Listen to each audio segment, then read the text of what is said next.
Pemerintah Kota Palembang mempercepat upaya vaksinasi COVID-19 untuk tenaga kesehatannya. Data Dinas Kesehatan Kota Palembang hingga 3 Februari 2021 sudah 7.295 nakes yang divaksin dosis pertama dari target penerima 14.712 nakes.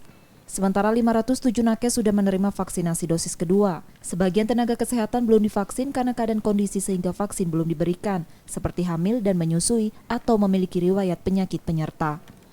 Layanan vaksinasi di Palembang diberikan di 72 fasilitas kesehatan dengan 41 puskesmas, 26 rumah sakit, 4 klinik dan 1 klinik KKP.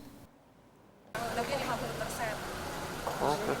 Ada yang komorbid, ya memang ada yang memang saat ini lagi hamil, menyusui, yang 16 penyakit atau kondisi yang screening itu jika memberikan memang dia harus ditunda atau ditolak ya.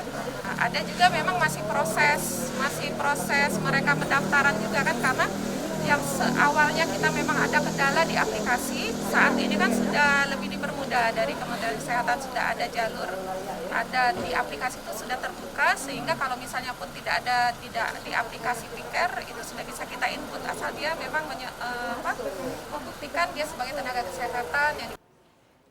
Pemerintah Kota Palembang menargetkan tahap pertama vaksinasi nakes dapat selesai pada akhir Februari. Selanjutnya vaksin akan diberikan pada petugas pelayanan publik dan masyarakat umum. M. Rizky Nurmizan, Kompas TV Palembang, Sumatera Selatan.